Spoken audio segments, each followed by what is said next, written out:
Is he talking about me and my butt loving? It's completely normal. It's not funky at all.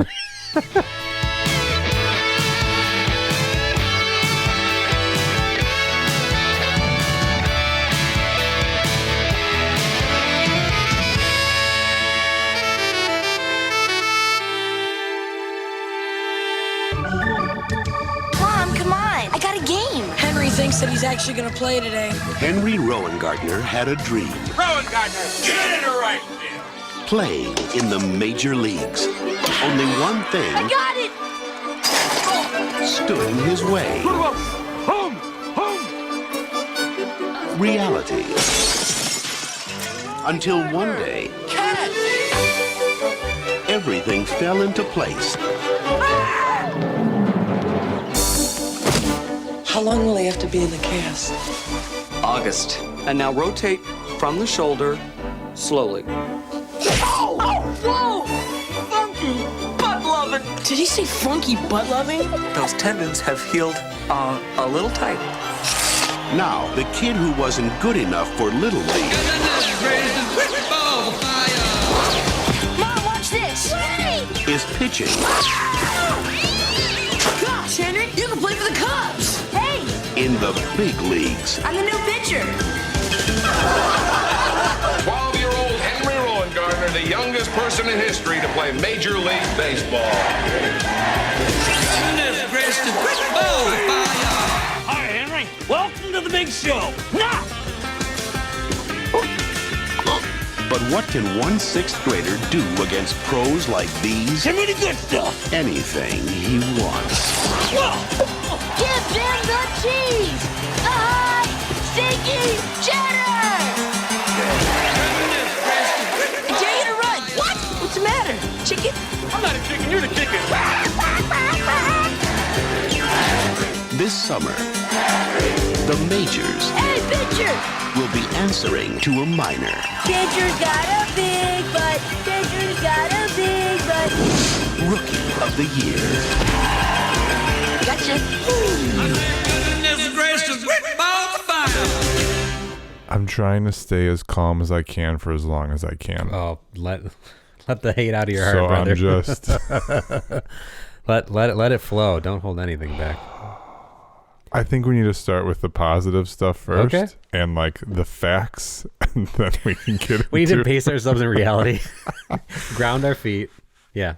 Okay. So 93, and we just looked it up. Yeah. That this came out 3 months prior to Sandlot. Yeah. Exactly 3 months. Yeah. On the money. 6.1 on IMDb. 35% on Rotten Tomatoes. Yeah. All accurate information. Didn't realize that it was directed by Daniel Stern. That was a fun fact. Yeah. And he is a lone bright spot in this movie. Yeah, I was gonna say. He had some comedic relief. I think he gave himself the best part. Probably. Also, between this and Home Alone and City Slickers. Yeah. And then when I found out he was the narrator on Wonder Years. He had a good 90s. Yes. So he is like firmly entrenched in a lot of people's childhoods. Yeah. In a lot of different ways. Yeah. So well done to him. Yeah. That's where my positives end. Let me fill in the gaps.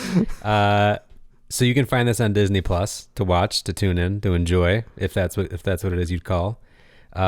Runtime an hour 43, which I felt was, fairly long for a kids movie. Yeah, it felt long. Budget's $10 million. Did you see how much it grossed? No. What would your gander be? I don't know. Based on what I saw, yes, based off the product, it would be like it brought in maybe what they spent. I would imagine like broke even. Yeah, I would imagine it probably did well. Like, $56 million. Okay, I would have said in the 40s. Yeah, which that's pretty good. Yeah, yeah. For what they spent, what they got. So, when you went into this, expectation versus reality, what did you expect? I remembered this movie pretty well as far as overall plot, some of the lines that were said. Sure. I forgot that Henry's love interest was Julie the Cat Gaffney from Mighty Ducks 2. So that was kind of a pleasant, like, oh yeah, her. Yep. But I had a feeling I think I even said to you, there's no chance this movie holds up.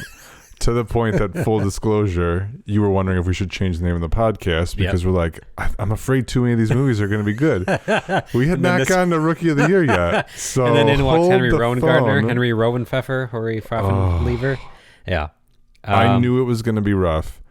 It was way rougher. Awesome. Just this brings me so as much far joy. as the plot. Yeah. I had to stop writing things down that made no sense because at a certain point, it's like if you hired toddlers to remodel your house. Like, what are you expecting? Do you let them get through the basement and the main floor before you address it, or it is not going to be a well finished product? Yeah. And so this was how I viewed this movie. So would you have umbrage with the tagline, "A kid with an impossible dream. All he needed was a lucky break"? Fine. Fine. All right. How's this one tickle you? The Chicago Cubs needed a miracle. They got Henry Rowan-Gardner. Yeah, I mean, it kind of, my basic plot described poorly. Yeah. A young Cubs fan who rides the bench for his Little League team thinks he can make the Cubs better, and he does. Okay. Accurate. I mean, he manifested it. I just said a kid going through puberty throws the ball fast a few times. That's also true. Two things can be true at the same time. I found this one review. I hope you have a Roger Ebert review. I do. Oh my. Okay. This one I thought was really corny with the puns, but spot on. Mm-hmm. Rookie of the Year gets some laughs from its novel premise, but a high strikeout rate on jokes and sentimental fouls keep this comedy firmly in the minor leagues. Come on. Just one after another.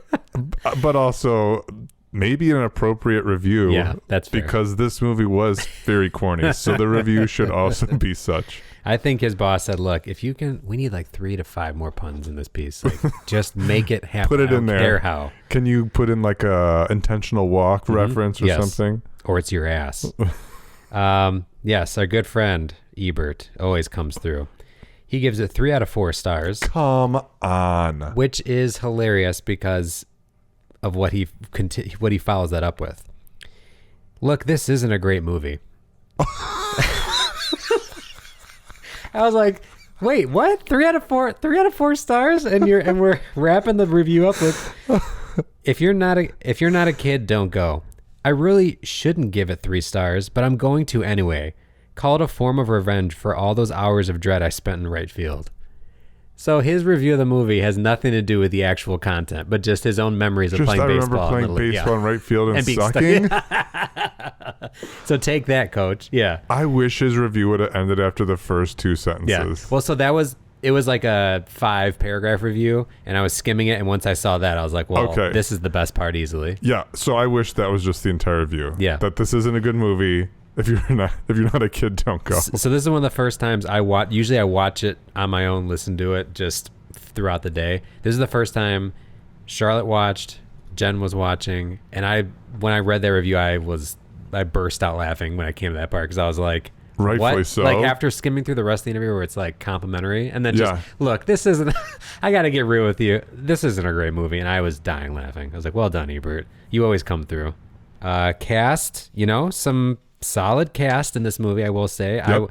I will never pass up on Gary Busey because it feels like I feel like when I'm watching Gary Busey in a movie, it's like a bomb that I don't know when it's gonna go off. I'm just like, please, just go nuts at any point, like lose your damn mind. And he kind of didn't. He didn't. was reserved. Jen came in the room and she's like, "That's Gary Busey," because he's not like losing his mind. I was like, I agree. He's very well maintained in this movie. Yes, he plays like a good older pitcher that's kind of like then comes around to maybe not being so angry. And that could have easily been a part that like he's on the edge. He's about to get benched for some kid. I was like, right.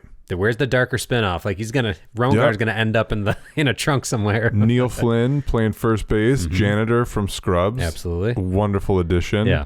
Not a ton other people that I recognize other than obviously Daniel Stern. John Candy. Oh, as the uncredited announcer. Yes. But he is so good. Absolutely. As soon as it started off with him, I was like, I really don't mind if this movie's going to be bad because John Candy's going to he's going to carry me through this. And I did forget John Candy was 100%. The announcer. But yes, he has some really funny lines. And I was just entranced by Gary Busey being the love interest in the movie. I was like, what will come of this? It's weird. Him and his fake mustache, by the way. Yes, I saw that. But otherwise, yeah, not too many other surprises. But like you said, was it Becky? Was that her name in this movie? The love interest? Who cares? Doesn't matter. their names are Julie always the cat. Julie, Becky. It's always some variation. All right, let's take it from the top. We start off with our friend, poor Windermere, being called a moron, getting benched. Right out the gate, the coach pulls no punches. He gets sent to the. He did not remember that. Yeah. So yeah, thank you for knowing his name because I called him the sneezing kid in right field. He Sneezy's fine. Gets berated by his coach. Yeah, calls him a moron and says, "And I don't want to hear about your asthma either." Absolutely brutal. It's like, man, you're not getting paid anything to coach Little League, but these kids are not getting paid either with their tryouts. I don't know. But isn't one of your kids on this team? Yeah, break. take it easy. Yeah, and then they send Rowan Gardner in.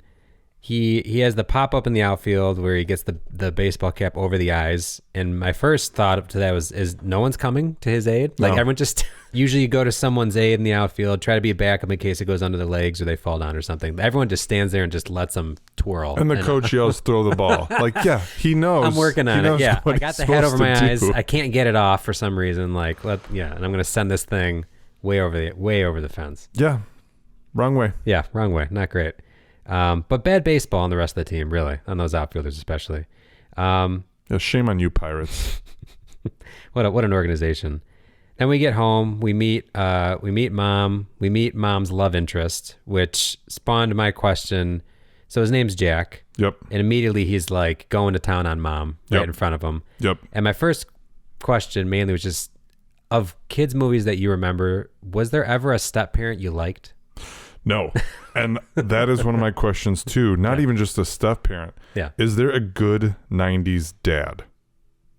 I can't think of like a dad in a 90s movie that is either not a total piece of shit or even just like pleasant to their child. Well, at the very least, if there is a dad and at some point they are pleasant, they don't start off that way. Hook. You think That's Jack true. is like, he starts off as a dick, but he comes around. So that's like you're having to at least watch the journey. He's not going nice to nice.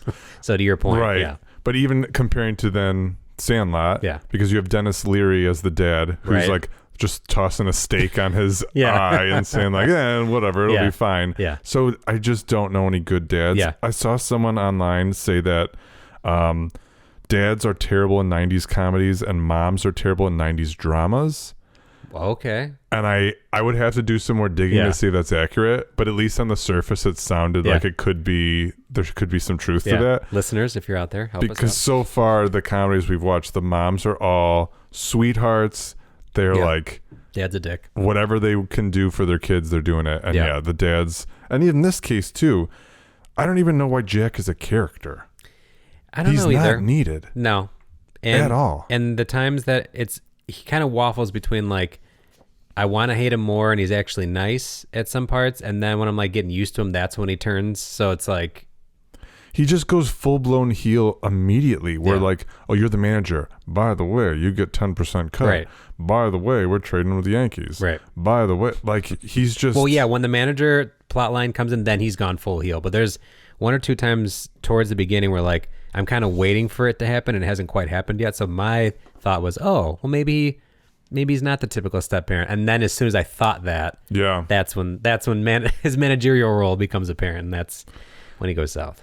I mean, and we'll get into the fight later and the issues that I have with all of that. Sure. But it's like he's intentionally then being as awful as he can. Yeah. Like they're not being subtle at all of, okay, so audience, you're not supposed to like this guy anymore. Yeah, I was there already. You just beat me over the head with it. Yeah.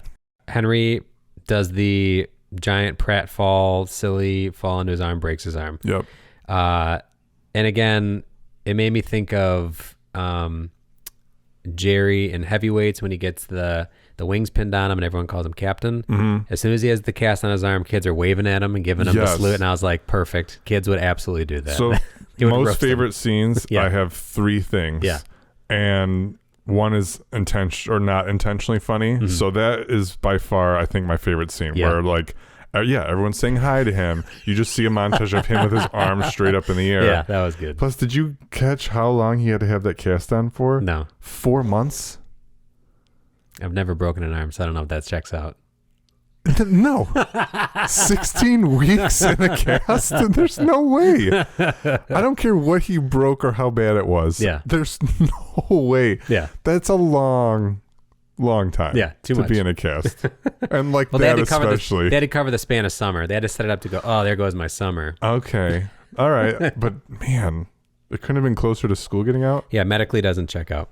So that's when he gets his arm healed after everyone's waved at him.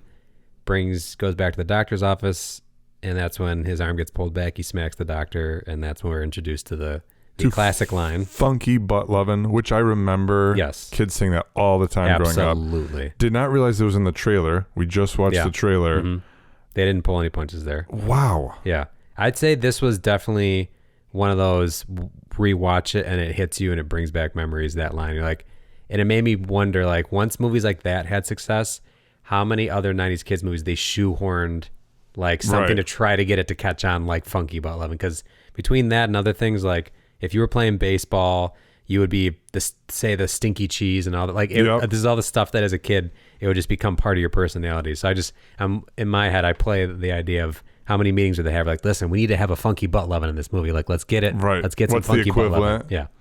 How did they come to that term too?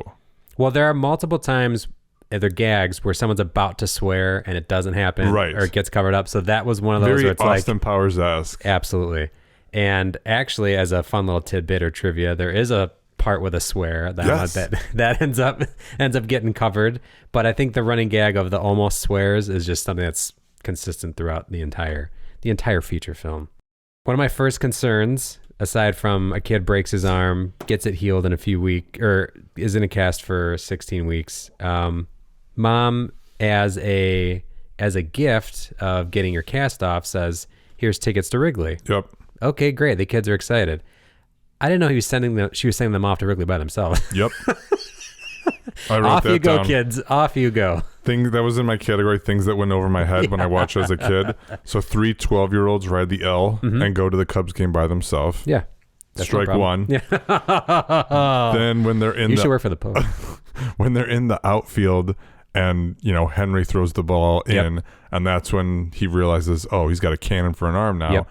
The bleacher bums want to fight him for some reason. Mm-hmm. They're asking if he's trying to show them up. No. Listen, no, guy, this isn't gentlemen, about you. I'm not. Yeah. All I did was throw the ball back, which you told me to do. Back off. And now you want to fight a child over it. Why are there multiple Listen, adults looking to fight this The kid? Cubs have had a bad year. They're tense. Got it. The mood's in Got the air. it. You could cut it with a knife. How many of these movies will we watch where adults are going to fight kids or almost fight kids? Like adults don't like kids in 90s kids movies. If they're really not their own don't. kids, That's true. The step parents don't like the kids. Anybody around them typically don't like the kids. And that's how this movie starts. And then later on, getting a bit into it more, they immediately, because it sets it up as the crowd hates Henry because he's not a name yet. The second he's pitching for the Cubs, the crowd is fully in. Yep. All in. We don't need time to see him. Let's see him prove himself. No. From the jump, hasn't even thrown his first pitch yet. We got posters. We have a packed stadium full of fans. Which is my biggest issue with the movie is just the plot, because it wasn't like you had an athletic kid who then got a superhero arm. Right. It's a kid that is not very coordinated. He's objectively not a good baseball player. Yeah. But because now he can throw 100 miles an hour, he's amazing. Yeah. This does not improve his control, as witnessed on the first batter. Yeah. I think he hit a guy, wild pitch. So I have his stat line too. Oh, perfect. And I have my question, since the movie is called Rookie of the Year, would he have actually won Rookie of the Year? Maybe by fan votes, but that's not how it's happening. No, it is not. It is not. So his stats, he pitched in 7 games, 5.2 innings pitched, 1 earned run, pretty good. Yeah. 2 hit by pitch. Yeah. 12 Ks. Okay. That's impressive. Yeah. 3 walks, 1 intentional, 2 saves, a wild pitch, 1.59 ERA. So it's not terrible bad at all. Yeah.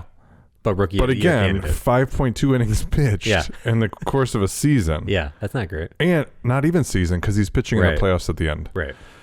The NL winner in 93, I'm assuming, I couldn't find anywhere about what year this is actually taking place in. Right. But since the movie came out in 93, Mike Piazza was the unanimous rookie of the year. Mm-hmm. He batted .318, 35 homers, 112 RBIs. I have a hard time believing Henry would have beat him, Take that, Rowan Gardner. but I don't know for sure. Right. Well, you never. It's in another. It's in a multiverse somewhere. We'll never get the answer to that. No, unfortunately. But not in this movie. That's called Rookie of the Year. That's for sure. Yeah. So the kids go to Wrigley alone, and this is where we finally see for the first time Gary Busey. And my first thought was, aside from just elation, enjoyment, like I'm just gonna enjoy this, even if this is bad. Gary Busey's here to give me enjoyment.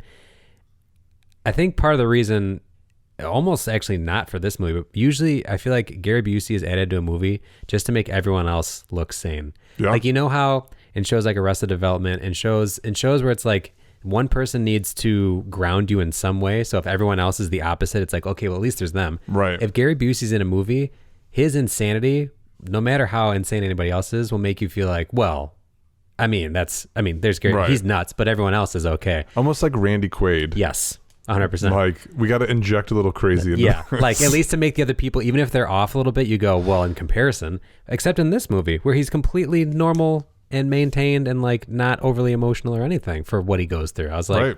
kudos to you. And also, showing my ignorance, when Gary Busey came on, when Jen walked in the room, was like admiring the scene, she's like, was this before or after the motorcycle accident? To which I had no idea he was in a very serious motorcycle accident. No. The accident already happened, but in 1988, he got into a motorcycle accident without wearing a helmet, fractured his skull. Oh. Yeah. And then went on to have a very good movie career, because that was in 88 and this is 93 and Yeah. following up before all the other, Point Break and everything else. So I had no idea, and I was blown away by that. But Way to go, Jen, for yeah, knowing she Gary came in Busey's just from life. 3 and was like, motorcycle Wow. accident? I was like, no idea. As with all other movies, we find a way to weave in the 90s and connections to other films. The owner of the Cubs, Yep. I was like, man, he looks familiar. Yep. And you know what he's from? And I go down the rabbit hole to find out, listen, he's a businessman. He owns the Cubs, and he's also the owner of Wally World in Vacation, National Lampoon's Vacation. I thought you were going to say he's Mr. Duncan in Home Alone 2. No. He's the owner of the toy store. See? Yeah. You're absolutely right. And it was on today. I was watching it, and I'm like, sure enough, there he is. So there you go. Owner of a toy store, the Cubs, Wally World. the theme park. Wow. He is a good business got his portfolio. hand in a Yeah. lot. Mm-hmm. So I enjoyed that. As well. Good but for him. That's so good that we both looked at each other with such confidence and had Right. completely We thought different we were movies. Yeah. Same Like, all right, let's say at the same time. Two different movies.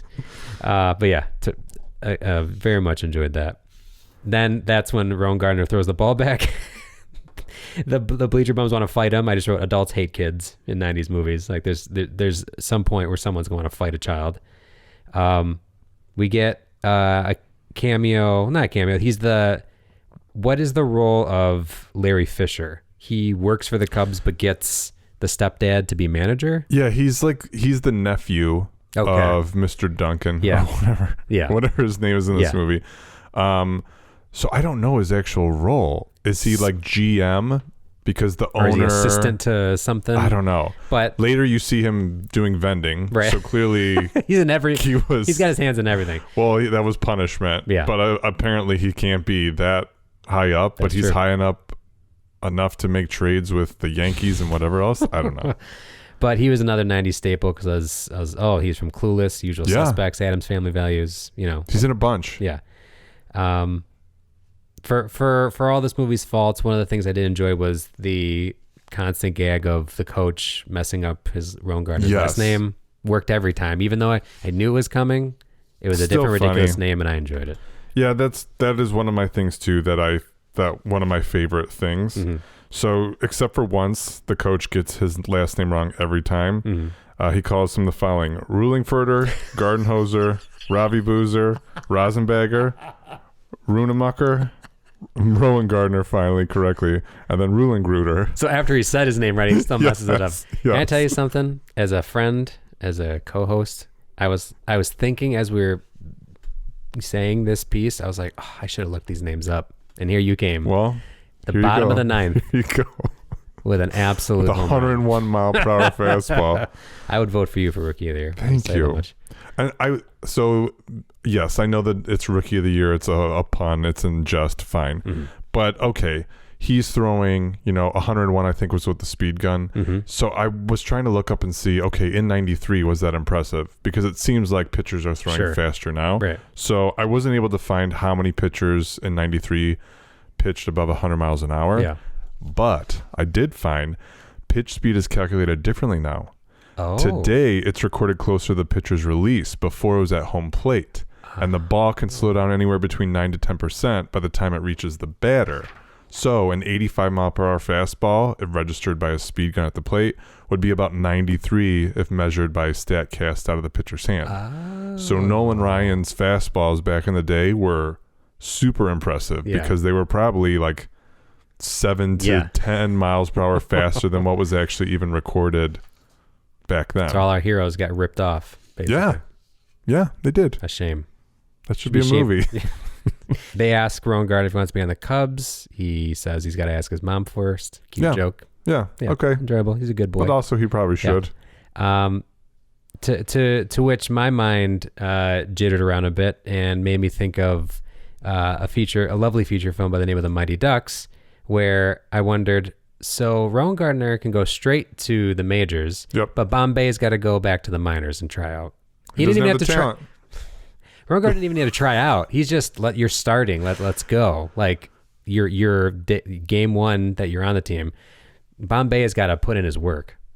Yeah, I mean, sorry, Gordon. Yeah. Also, you were coaching for community service, so maybe we don't give you the benefit of the doubt. That's fine. Listen, I wasn't saying it was unbelievable. I was just saying it's something to think about. I wonder, are there any other pitchers on this Cubs team? Yeah. Because you basically have it's just him and the Rocket, who admittedly his arm has thrown off. He doesn't have the juice anymore. But why do you keep putting him out there for these games? And he's grabbing his arm and cringing. Yeah. And then when he's yelling from the dugout that he wants one more batter. And I'm just like, what is happening? Where's the bullpen? Right. We don't have anyone else. It's just Henry and him. Yeah. For how are you going to make it to the World Series? It makes no sense. No. We finally get Rowan Gardner. He's pitching. He's getting sponsors now. Pepsi. We get a joke of Pepsi and Kellogg are foaming at the mouth for a piece of this kid. To which his mom replies, "Which piece?" Angrily. And I responded to that, what is that? Is that a dick joke? I didn't even catch that. I was like, what is the joke that we're actually making here? Because it feels kind of like a dick joke, but I could be projecting that. Wow. My issue with the Pepsi thing was when he's filming the commercial and there's 3 women draped over him and one of them undoes his bow tie. And then the director comes up to him and says, I need you to be more sexy. Yeah, I wrote that down. I'm like, oh. And okay. And to the actor's credit, what is it? Thomas Ian something? Nicholas Thomas Ian. Just 3 first names. Yeah, a combination of that. He handles that really well. Yeah. And the character Henry too. Like he's just like, hey, what do you want me to do? Like he's very upbeat. Yeah. And so it could have been even more awkward if he made it that way, but yowza. Yeah. 12-year-old kid. And also the director who says that to him looks exactly like someone that would tell a kid to be sexy. I was like, all right, they cast that part perfectly. So that's after that we get the gag of Rowan Gardner is finally pitching in a game. Or no, he's doing his presser for him announcing he's going to be on the Cubs. He's got former teammates, schoolmates watching. They all start yelling, the games that he's going to be starting on this day. The final yell is the doctor sitting on the patient's leg for a yell. I enjoyed. Yep. Rule of 3s. It hit perfectly. I enjoyed that. And bringing the doctor back again. And bringing him back reminds you of Funky Butt Lovin'. Yeah, you'll never forget him for Funky Butt Lovin'. And we get Henry coming to Wrigley for the first time. And I will say another one of the things I love about this movie is just that it was filmed all in Illinois. So much Chicago location. Right. And just seeing old Wrigley and all that stuff. I was like, there's not a lot of movies, aside from some 80s ones. You'll get movies like The Breakfast Club. You get those movies. Some of that stuff with like Illinois locations. Ferris Bueller's Day Off.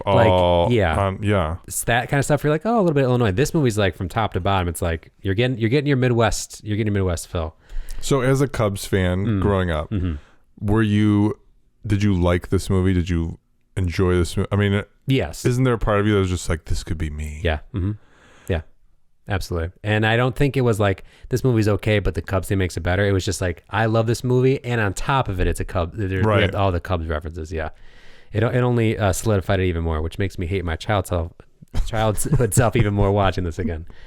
But for Charlotte's credit, we get Henry come into the park, and we get the Wizard of Oz gag, which I liked. Yeah. And Charlotte, she knew it. Because I was sitting there waiting. I was like, oh, she won't remember this. We haven't watched this in a long time. Horse of a Different Color. Horse of a Different Color. Called it out. And I was like, well done to you. That and well is done. pretty funny. I enjoyed it. I was like, whatever. You know what? Bring in other movies. Fine. Right. I enjoyed it. Daniel Stern gives us a gag of the sunflower seeds and choking on them, which I said is very believable, because every time I had a mouthful of sunflower seeds, I was like, this is it. This is the time that I choke and die. Here it goes. Yeah. But it would have been worth it. I died doing what I loved. We get Henry Rowan Gardner in the locker room, changing for the first time, or getting ready to change. Yep. And we get a nice little dick joke, and I'm purposely saying nice little dick joke because Henry looks to his left, he looks to his right, and then he looks you get down. And the music for the adult baseball players is some low baritone, and they get to him, and he gets a little light flute, which again I enjoyed. Nothing like a child dick joke to soften the mood. Please, no pun intended there. They're getting Henry as a like people are saying this is a publicity stunt, and I thought this is like a perfectly good premise for lots of bad sports teams. Like if you're the Texans, if you're the Texans, that should be part of the rule. If you want to tank, okay, you have to have something to like. If you're gonna force all these fans to watch your team, you got to have a gimmick. Either a mascot is one of your players. Sure, you're bringing in something a child. Entertaining. Yes, you're making people pay this money to be here. You're 2-12. Like, bring in the goofiness. Like, but this is almost the opposite. They bring him in as a way to get people to come to the stands, and then he ends up being good, and they're like, oh, I guess we should probably win the World Series now. I wish I would have seen like maybe just a few more trades at the trade deadline. Sure. Like, okay, so now we've strengthened our bullpen. Maybe we could get like a cleanup hitter or something. No. But they just seem to be a terrible team before Henry gets there. Yep. He's there, and now all of a sudden everyone's unbelievable, or their record, they just need a morale boost, right? They needed something to like. That's all they needed? They needed a small child who sometimes accurately pitches 100 miles an hour. Yes. Because no one notices when their pitching coach disappears. He's not available for the NLCS. Gary Busey is injured, so much so that he can't throw a fielded grounder to home. He's got to dive and tag him out. And then everyone's yelling at Henry to throw the heat. Yeah. He tells the team, guys, I don't have it anymore. And they're still yelling at him to throw the heat. And so he crafts this plan where, okay, I'm gonna walk him, and then we'll do the hidden ball trick. Not legal. I'm gonna walk another guy, and then I'm gonna taunt him and then tag him out. That was your best strategy? Yeah. And everyone is like, yes, trust the 12-year-old. Let's do this. Trust him. Where's the pitching coach in this scenario? I feel like he might be able to help. Yeah. Or put in another pitcher. Yeah. He clearly doesn't have his good stuff anymore. Yeah. Take him out. Get someone else in there. Make the moves. I'd be going nuts if I was a fan. This is one of those instances where you want to see somebody who's grounded. You want someone to be like, are you kidding me with this shit? Like, get him out of there. Pull him. We're trying to make the World Series here. Let's go. As a sports fan, and again, I told you, I had to just stop writing down the problems with this movie because it's one thing after another. And I think we might just have to breeze through them quickly at some point because I just have so many written down. Absolutely. He's pitching his first game. The whole crowd already knows him and loves him. All in. Made posters for him. I was like, give me a few, like, let's ramp this up. How do we go from 0 to 100 here?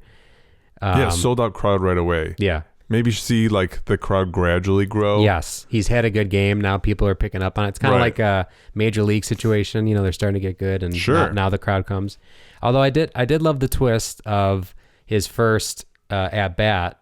The guy just crushing a home run after him, and he's having bad at bats. I was like, at least that felt a little bit like, if this is our premise, have him have a few bad at bats in the majors. Like let him welcome a bit of a welcome to the majors kind of moment, which I did enjoy. And then he gets to bat once himself. Mm-hmm.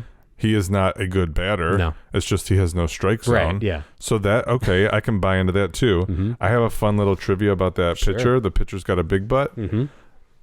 He does have a big butt. Well, how dare you? So his name is Tim Stoddard. Mm-hmm. He lived the next neighborhood over from me growing up. What? Yeah. And you knew all this? Like you knew he was... I knew it because a teacher told me when the movie came out. Wow. I was on the bus with his daughter. So, like, I'm not going to bring that up. No. But, like, I knew where their house was. I passed their house every morning on the school bus. Incredible. He played for 6 teams in MLB, including the Cubs and White Sox. How about that fun fact? Yeah. Did you ever, like, meet him, throw a ball in his yard, anything? I egged his house, like, 4 or 5 times. No, nothing. Perfect. That's all I've great. never even seen him. Yeah. I just know that, like, that's enough. He is the next neighborhood over. Yeah. I could walk to his house in several minutes if I wanted to. Love that tidbit. And we get a play where a guy who steals third or he's running to third is called out when he was clearly safe. Yeah, I thought he was safe as well. Absolutely safe. I'd like a review. I definitely need instant replay at this time. Then we get Henry going back to school in between. He's with his friends. They're going to lunch. They get to sit next to the girls they have crushes on. Yep. With their parts to their boat. Yeah, I wrote that too. So the boys are allowed to bring boat parts to school, and it's like I wrote it exactly the same. Boat parts. I did the same thing. And how do they have knowledge of said boat? They're like, oh, we're fixing a boat. Yeah. Are you? Yeah. How? You're fooling around with a motor just in your spare time? Yeah. Well, listen. At the very least, carry those giant, sharp, unwieldy boat parts throughout your day at school. And there aren't many parts to a boat. No. You got the propeller on the back, and you have the boat itself. So I don't even know if that's part of the motor. Listen. Are you guys just fixing it in PE? Like, I don't know. Let's hope they have a shop class at the very least. And I wrote down just Busey as a love interest. I just loved it. It was thoroughly enjoyable. He has one of my favorite lines in the movie, and I don't think it's intentionally funny. Okay. When they're on the airplane for the first time, and they're like, Brickma's telling Henry, like, kind of the rules, like, this is what you got to do. Yep. Eat, this is all free, blah, blah, blah. Yep. And so then Rocket calls over Henry, and Henry goes, oh, what are you eating? And Rocket says, one of the best Salisbury steaks I've ever had in my life. I did enjoy that too. I was like, that's Is that living. an oxymoron? Yeah. Also, an airline has one of the best meals you've ever had, and best Salisbury steak. How often are you eating? When's the last time you had Salisbury steak? Middle school lunch. High school lunch. That's what I think of. Like, okay. Yeah. I don't know that I've had that in the last 20 years of my Rex life. is enjoying it on United as coach United flight. One of the best Salisbury steaks I've ever had. Although I did enjoy our previously uncredited heavyweights, now one of Henry's best friends. Yeah. Patrick Lebrecht. He had a couple of funny lines. I enjoyed him after, I think one of the days they go to school, or they had just, I don't know if it was right after they talked to the girls, he drops a line of, back to our dull lives in search of meaning. I was like, man, Patrick's going through it. He's going through something. He also, and again, I don't know Julie the Cat Gaffney's name in this movie, but he says she's stacked and holds his hands up. Like, first off, she's 12. Also, yikes. Yeah. We're leaning into this hard. Yeah. I get easy guys. I get boys will be boys. Yeah. But wow. Yeah. We get a few Brickma stuck in places gags. This one being he's in the hotel room, gets stuck between the two doors. Enjoyable, fine. I was terrified that was possible. I remember the first time going to a hotel. They really did present that for the first time. Opening the door, and I'm like, oh, there's not enough room between the rooms here. Like, I could never get stuck. But I was definitely concerned. I wonder how many kids out of this movie did the same thing. Like, all right, let me see. Don't get stuck between the rooms. At the very least, let's have a clear lane of entry between both rooms and make sure there's no kids stuck inside. The other unintentionally funny Rocket moment for me was when he finally gives a baseball to Henry, even though he says he doesn't sign baseballs anymore. Right. But this is your sign that, like, oh, he's coming around to the kid. So he signs a baseball. He just writes Rocket on it. It doesn't say like to Henry, his number. My buddy. Rocket. Yeah, the minimal amount of work. Yeah. That's great. I didn't even see that. That's fantastic. They go to the dance club. I thoroughly enjoyed this scene for just multiple reasons. One being, I don't know of any dance club just playing some slow jams for everyone to just slow it down to and do some slow dance. They have a pinball machine in the corner. Uh-huh. Oh, all right. For the kids. Okay. Yeah, because all the kids that go to these dance clubs. Adults, you can slow dance here. Kids at the pinball machine. And that is another funny Brickma moment where he's like, "Excuse me, ladies," and they think he's going to say something. He's like, "Excuse me, ladies." So fine, they play pinball, but how many pinball machines have you seen at dance clubs?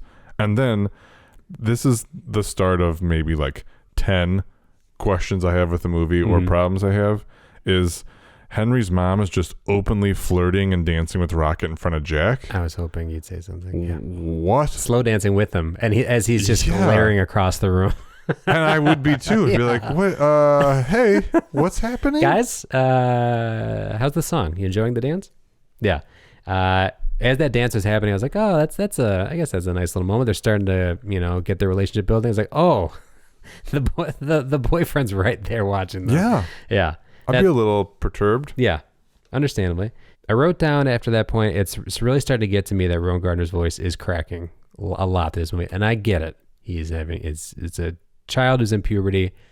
I don't know if it's being whooped up and now like throughout, if it's done on purpose. Like, listen, let's do another take. Let's really get that voice cracking in here. We really want people to know you are 12 years old and you're going through puberty. It's starting to get on my nerves, Jim. I did not notice that. I'll be honest. But he also kind of has like an overly excited answer for everything and like the joy that he has. So maybe that's part of it. Why? Like I kind of listened to less of how he said it and just more he was so happy-go-lucky. He was very just happy-go-lucky. Like yeah. And then he has the Pepsi commercial. I just had kind of like an aside question. Why is he doing it for Diet Pepsi? This feels like should have been a regular. The Pepsi feels like the drink of the child. The Diet Pepsi, the drink of the mother, of the parents. It just didn't feel. It didn't jive with me. And so 2 or 3 lines ago, I wrote, "Jack's really not that bad of a guy." 4 lines later, wait, Jack is an asshole. This is where he breaks bad. Yeah. And Henry's starting to kind of go inside himself. He's frustrated. He's in the bullpen playing his Game Boy. Here comes Rocket to tell him that video games are going to make you stupid. He's trying. I didn't really get that line. I'm like, are we fighting? Is this a joke? I think he's trying to get a rise out of him. So talk to him. It's not working. Tone? Yeah, it's off. I also made a note that Jack is just. I wonder if they were trying to get Albert Brooks for that role and they couldn't, so they got Jack. I would buy that for sure. He's a Albert Brooks clone, by far. And this is where we get he really breaks bad and tells Henry about your mom doesn't know who your dad is. Yeah. Like it really lays into him, like really lets him have it. And I was like, damn, this is heavy. And I was, like I said, I was watching with the girls. I'm turning a shot, just wondering like, what do you think of what's happening? Right. Like, I don't know that you're taking this in, but I was like, this is a heavy ass conversation right now. And he's such a dick. Yeah. And then the mom punches him. Yeah. And he's like crying on the steps and she throws his purse at him, I guess. I missed that gag. I was did like, he have a purse? Yeah. The way that joke was made, I was like, was that a gag that I just didn't pay attention to the whole movie? I don't know. Yeah. And then I rewound this 5 different times to try and hear what the mom said. I don't know if you heard this or not. So she punches Jack in the face. Henry and his mom are celebrating and they're just like, "Oh, that was so awesome." And she goes, "My God, that felt really good." And I swear she says, "Maybe I should have killed him." That's very I rewound it as many times as I could. And then I'm like, okay, I should have put on subtitles or something. Oh. But I was streaming it from my phone. Yeah. It was just like, wait, what? Did I hear that correctly? Again, a PG-13 rating. We could have maybe gotten Yikes. that. During the yelling scene, though, I enjoyed at some point. I think that's the mom says, you can't talk to him like that. You can't do that. The way that Jack says, "Of course I can," like something about that really just like rang around my head. I was like, I don't know, like an accent just came out in that moment, but I enjoyed that. And also his stunt double looked nothing like him. Like they said, look, put on a curly headed wig and just spin your ass down the stairs as quick as you can. But those are two entirely different people. I was not fooled, Disney. But this is where, Henry comes back to the friends. You think they're going to have a little bit of a rough patch. They instantly welcome him back into the fold. They get into an excellent montage. Food on the boat, always food in the montage. But the fist pumping, basically the whole montage is them pumping their fists and saying yeah for about 3 minutes, and it's fantastic. It's one of the better montages. Yeah. Splashing water. They're having a hoot. But so much fist pumpery. They're boating. Yeah. What's not to have a hoot about? Yeah. And also, I'm concerned about that boat. That weight limit. That boat is like 3 inches above the water. Yeah. On top of the smoke billowing into their lungs. Like if it doesn't. And all the junk food. They got a lot of items. They have a lot of things that are looking to kill them in one way or another.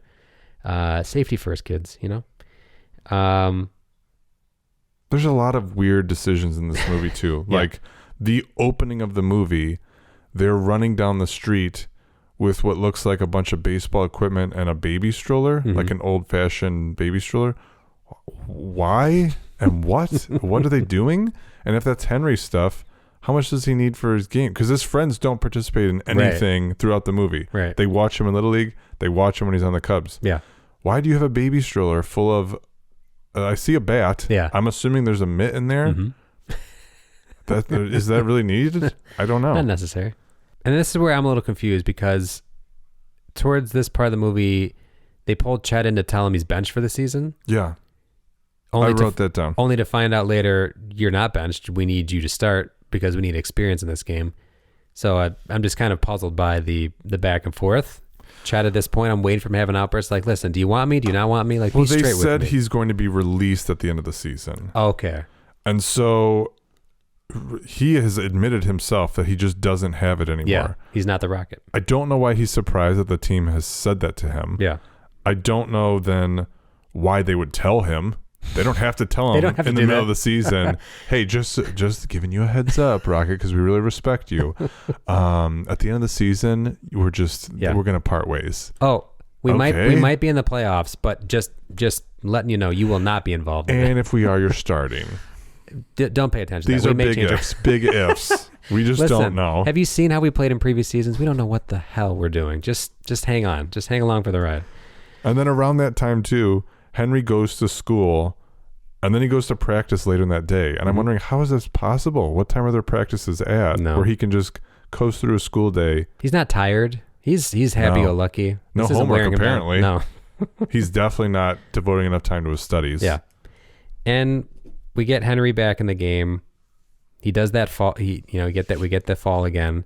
No one to come check on him. No one to not a single coach or player to go, because he lets them know, hey, I'm okay. But not even one person. The trainer?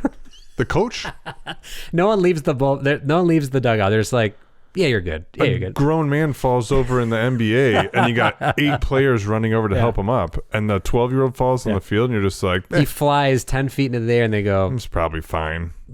He said he's okay. Kids so I'm are not going out bouncy. there. They're resilient. True. Yeah. So to your point, that's when they decide Henry's got the bright ideas of, look, I got nothing left in the tank. Bring out the goofery. Bring out the hidden ball trick, which is not legal. I'm gonna tempt a full-grown adult in Major League Baseball to try to outrun me, which he absolutely would have outrun him. Like he's not catching. From the jump. I'm like, just start running. Just go. You will blow him out of the way. You could probably make it to third by the time he makes it to second. And again, he can't throw the ball accurately. No. I don't know why he wouldn't just throw it to second. No. He has to run and tag him. A lot of running and tagging. That's true. Rocket does it in that play at home. And so what? He's so injured again. Oh. So I'm just going to start going through some of my other problems that I have. Why Brickma, funny scene, he hits a few foul balls, hits himself on the head. Yep. He is also the pitching coach. Why is the pitching coach taking BP without a batting helmet? Well, ever since he got hit in the minors, he's just followed the coach around. He's a little off. Right. but all the players behind the netting have batting helmets on. There's 3 players watching him take batting practice. They all have helmets on. Mm-hmm. He does not. That's just him. He's just a silly little goofball. Okay. How is Henry not traded to the Yankees if his mom signed off on it? Did I miss a scene where they're like, never mind, his manager was fired, so we're not doing that? I didn't see anything like that at all. It's so they can have the scene where Jack gets to scream at everyone. I suppose. Yeah. Rocket starts a game in the NLCS. How would he only find out moments before the game that he's starting? No prep. No, I guess he's in tip-top shape. Yeah. He's just at a moment's notice. You're a guy starting. literally with his arm falling off his shoulder, like, let's go. You're in. Why is the mom constantly throwing Henry sunscreen? She does it twice in the movie. It's because that's setting up. I know the floater, and then that's the big reveal at the end that, this mitt, even though you're on a major league team, we couldn't afford a mitt for you. Right. You didn't get one from the team. Mm-hmm. You're going to have my hand-me-down mitt that says mom's name on the inside. Mm-hmm. Okay. He's sentimental. He misses his mommy. She's in the stands right there. I can see you right there, Mom. I'm getting a new mitt. Yeah. I'm not wearing my mom's mitt. Yeah. I'm sorry. Also, the player on the Mets, who is the giant, beast of a man, totally just an ogre from Revenge of the Nerds, like ripoff. I was like, oh, I thought you meant that was him, and I'm like, that's when I saw him at first at a glance. I'm like, oh, it's ogre, and then it wasn't. I was like, did they try to get ogre? Like, could they not get ogre? That guy is the only believable player throughout the whole thing. Like, he does hit a home run off of him. Mm-hmm. The catcher then says like, throw him your hard stuff, Henry. Like he can't catch up to it. Yeah. False. He can. His first at bat, he hit a home run off of you. And haven't we established that Henry does not have his fast pitch anymore? How is everyone forgetting this? Yeah. This is NLCS, people. You got to be on top of it. You can't have a 5-second memory. Also, that catcher, I believe, fun fact, is Warren from There's Something About Mary. Huh. So put that in your pipe and smoke it. Okay. Another little fun tidbit that I read based off of the minimum salary, Henry would have been making $103,000 at the very least to make that. So pretty good for a 12-year-old. At the very least, give me a fun, loving blank check montage of going to the damn mall with the friends. Like, get the tub of ice cream. Let's go. Like, and a they never address bonus it. Or I mean, he's got deals with Pepsi, and obviously people are salivating. Like, true. But he's a frugal guy. We don't see him spend one of his dollars, let alone Good many for of him. them. Yeah. Or even like re-up their housing situation. It didn't look like a too large of a house. No, he says, "Listen, Mom, I'm not here to play. I'm not here for the money. I'm here for the love of the game. So I'm definitely not giving you any of the money that I'm going to make." They win. John Candy's soundboard is for some reason shorting out and because of the electricity in the crowd. Cam asked, he's like, "What's happening?" I'm like, "I don't know." I was like, I thought I missed a scene of John Candy spills his beer on the soundboard. Nothing happened. It just the crowd was so electric. Well, at the beginning of the movie, it does it too. The first scene of the movie, like the first game, it's sparking, and his sidekick comes over to try and fix it. There you go. So that I missed the sparking. I guess they couldn't. It's bookends. Even though they have a full audience, or full crowd, they can't afford a new. No money. Okay. Not the Cubs. Got the Cubs of Chicago. And then we get the kind of all of this leading up to one moment. We get the end. Henry's got the World Series ring. Yeah, you didn't want to show a scene or two from that? I was like, wait a second, was that the World? No, and I had to like rethink it. I was like, that wasn't the World Series. No, we could have got the most important game. You could have just made that game the World Series. That could have been exactly. It was like such a deliberately goofy choice. It was the perfect ending to a shit movie where that like we're gonna do one more thing to just piss off our audience.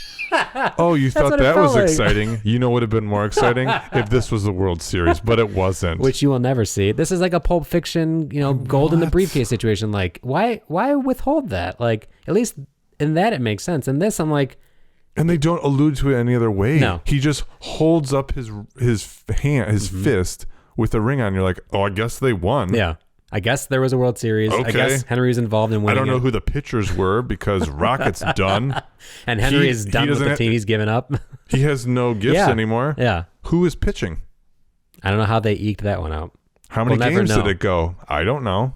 So this is where I lead to, again, we can always write a sequel or a prequel. We got a whole movie waiting here based off just the World Series alone. Please don't. That's more interesting. That movie's more interesting than this movie because now we got a kid who has no gift on the bench, a pitcher who has lost everything. Like, how do you pull this off? You don't. That coach deserves Coach of the Year. The other team just forfeits entirely, and somehow they win. So Henry's mom, there's a scene where everyone's getting excited about Henry. He's having a good game. Henry's mom is celebrating because Henry scored a run after being walked. Yes. And that's when the runner is coming on his heels too. She accidentally hits her head on the lamp hanging above her. She's visibly hurt. She sits down and mutters, "Oh shit." And they dub it over so you don't hear anything. But you can very clearly see her say, "Oh shit." And for all the running gags of almost swears, you could have easily let her say "oh shit" and just be like, "oh shh." Like that would have just been another almost swear in this movie. Why not just do another take? Yeah. Listen, that was too real. That was her actually hitting her head. But it was her in a flower shop. Like I would get if you had the actual scene unfolding in front of her or something, but she wasn't. She was watching it on TV. Yeah. So just do over. This is where I found out that Gary Busey's mustache was, spoiler alert, fake. Sold me out. I thought that was real. 100% Busey. I found something. Please. Dead. No! Or alive. Dead or alive. Speaking of Coach of the Year, Coach Sal Martinella, Albert Hall. I purposely don't look up this information so that this. I know. I know. He is passed. Alive. 84 years old. 84. That's good for you, Albert. All right. Jack Bradfield. His name is Bruce Altman. Well, you just gave me a... So now this is... Okay, I know. This is where it's chess, not checkers, because we had a few of these games, and I know some strategy's coming. He's alive. He is alive. All right. We got Larry Fisher. Yep. Dan Hedaya. Like you said, in a ton of movies. And I totally forgot all the ones you said. I'm like, oh yeah, he's in that too. He's in everything. And he's alive. He is alive. I'm on to you, Delbeck. And then lastly, we have Bob Carson, Eddie Bracken. So he's the owner of the team. Right. Wally World, Mr. Duncan, and Home Alone 2. I mean, he's pretty old in those movies, so I gotta say he's passed. Yes. Yeah. I'm sorry. Yeah. He has in 2002. So it was a bit ago too. Yeah. And he was 87 years old then. So yeah, he'd be well over 100 at this point. What a lovable guy in every movie. Just happy to be there. And Cracker Jack, the Dakota ring. I loved that. That turned into a 5-minute conversation with me in camp. He's like, "What does he have?" It's a Dakota ring. And he's looking at me. I'm like, it's a prize from a Cracker Jack box. Have you gotten one before? Yeah. Can I get one? Yeah. Okay. It's Buddy, not. I got to go back to 1993 where there's Cracker Jacks again. Like, let's just leave it. It's not as cool as you think it is. Yeah. Did you keep it? No, I did not. I threw that out promptly. Instantly, I threw it in the garbage. It felt like an Ovaltine moment from Christmas Story. Like, it is not as cool as you think it is. No. Trust me. No. I'm problematic. So aside from the litany of problems you had with this movie, baseball related, plot related, does anything stand out as, I didn't catch anything as being problematic in the movie? Just the ones we talked about. I mean, no over the line jokes. It was pretty wholesome for the most part. Yeah. I mean, again, if we're talking about like problematic as far as plot, that's a nightmare. Yes. If we're talking about like, would this hold up? Right. We talked about the coach calling the sneezing kid that's true. A moron. That's true. And get over your asthma. Yeah, that's true. Funky butt lovin', for it being one of the most memorable lines for a kid point of view, I don't know if that would make it today. Yeah. And I'm starting to overthink what funky butt lovin' even means. That's true. If you play it out as like, if that's covering up a swear, what is the swear you're saying? Or are we like butt loving, funky butt loving? It goes down a lot of roads that I don't. Could you imagine being an adult at that time and just hearing 12-year-olds running around joyfully yelling funky butt loving? Did you have a thought about that? Or were you just like, oh, rookie of the year? I can imagine that because I remember doing that. I mean, like they probably have no clue why we're saying this. And you had to imagine there was an adult once in a while who hadn't seen Rookie of the Year, and they're like, Funky butt loving. The hell did that kid just say? Right. Is he talking about me and my butt loving? It's completely normal. It's not funky at all. So, I mean, the line, if Henry's mom does say, maybe I should have killed him. Yeah. The Pepsi commercial. Yes. So, the Pepsi commercial being I will say, sexy. for the most part, Yeah. the issues I have with the movie are mostly just plot, sport related. Sure. And it's tough to do a good sports movie and have it be realistic or have a decent plot. Or hold up for 20 years with rules and stuff. Yeah. Kids movie, same. So combine them. Yeah, you're going to have some issues. Yeah. But man, are there a lot. Well, I'll say for the good of this movie, Daniel Stern, solid. Awesome. Directing and putting in a great performance. The Rowan Gardner jokes I enjoyed throughout. Locations, just loved seeing Chicago of the 90s again. And for for the movie being insane plot wise, they at least peppered in with like some reality of he goes to the majors. He's not good right away. They could have easily just been, he's great and off and running. Like there's some moments where at least it gave you a second of a pause before it went off and did its thing again. And truly, I wonder, for lots of kids watch this movie, you had boys who wanted to, that was their dream. Again, another one of these like dream scenario kids movies like Blank Check where you just live out a fantasy. And for girls, I'm sure they all had a crush on Rowan Gardner. So they got both sides of the equation here. Everyone's going to watch the movie for one reason or another. It's true. So it kind of makes sense that it made $50 million, aside from the fact of all the nonsense in the movie. And a lot of these movies that we're seeing where the child actors are never heard from again, he's had an amazing career. Yeah. I totally forgot he was in all the American Pie movies. A real rejuvenation in his career later on. Way to go. Yeah. And then also I looked up his IMDb. He's in a ton of movies and TV shows, none that I have heard of or seen. But still. But he's in them. Yeah. So good on him. Yeah. Sequels, prequels, spin-offs, and such. So something that it made me wonder, I looked at the numbers, is $10 million budget, made $50 million. I was like, how did this movie never get a sequel? In the 90s of every movie gets at least if it does well that soon. So I did a little research, and it turns out our good friend Thomas has pitched a sequel, and he pitched it not that long ago, 2018. And this was his commentary of said sequel.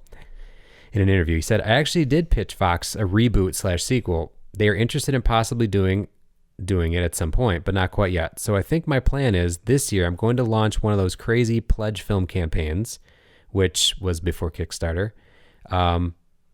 They have a charitable aspect, crowdfunding, blah, blah, blah. I would hire Sam Harper, who was, I think maybe the writer of this movie, if Daniel Stern directed it, who wrote Rookie of the Year and also wrote Cheaper by the Dozen. My concept is my son is 6. I could have a 12-year-old kid. Not sure why I needed that information.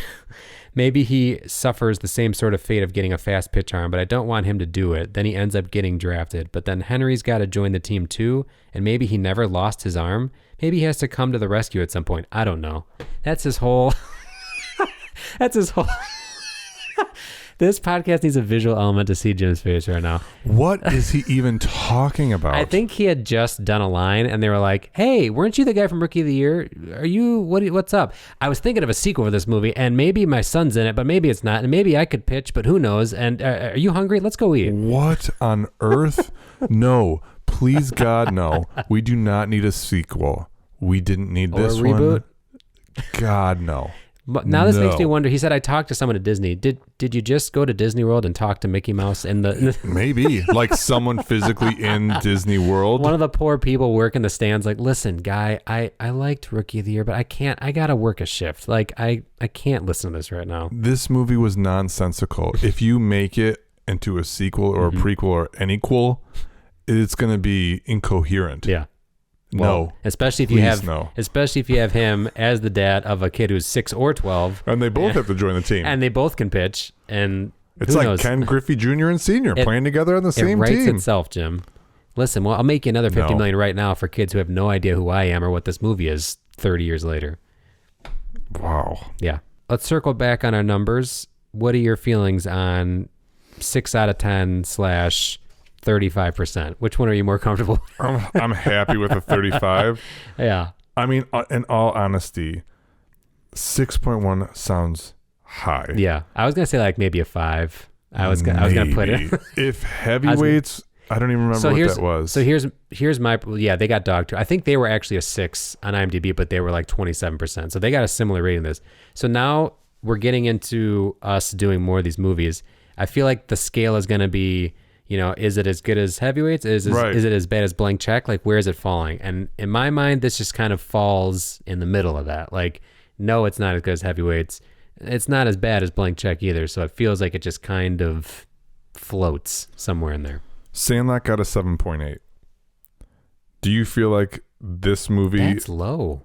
is only 1.7 less than Sandlot? No, that's low. And 7.8 out of 10, I'm fine with that. For a kid's movie, fine. Like, sure. It should probably be 8 or higher. Yeah. But it's close.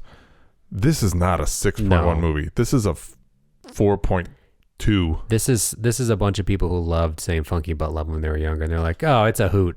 Put it in there. Probably. And Ebert agrees with our notion of like, I don't know, this movie isn't good, but I don't know. 3 out of 4. Everyone's just voting the same. Like, well, sure, Funky Butt Lovin', throw him the stinky cheese. Yeah, 6 out of 10, whatever. I don't know. I'm not paying attention. Wow. I'm just waiting for the sequel. I said, for do we recommend it? I said, sure, I guess. I'm kind of lukewarm. Like, again, not as bad as Blank Check, not as good as Heavyweights. Like, okay, fine. I thought this was brutal. Yeah. This is the Is worst. this worse than Blank Check to you? Not even close. Not even close. This is your Blank Check. Yes. Yeah, fair. Because from start to finish, like the plot points, the little things that happen throughout the movie, so often it was just like, what? Yeah. That doesn't make sense, huh? Yeah. No. I will say this is one of those ones that I think people definitely romanticized when they were younger, and on a rewatch you'd be like, oh yeah, this was just like Funky Butt Lovin', and then maybe a couple other things. Nothing else. Yeah. Just a movie. Brickma. Yeah. So, okay, Daniel Stern doing some Daniel Stern things. Sure. Good physical comedy. John Candy in the booth. Great. That's about it. Yeah. Just Funky Butt Lovin' doing all the weightlifting in this movie. Thank God I'm a Sox fan. Thank you for listening. Please follow, rate, review, like, and subscribe to the show on Apple Podcasts, Spotify, YouTube, Stitcher, and anywhere else you listen to podcasts. Tune in next week when we review another cinematic masterpiece from our childhood. Until then, funky butt loving.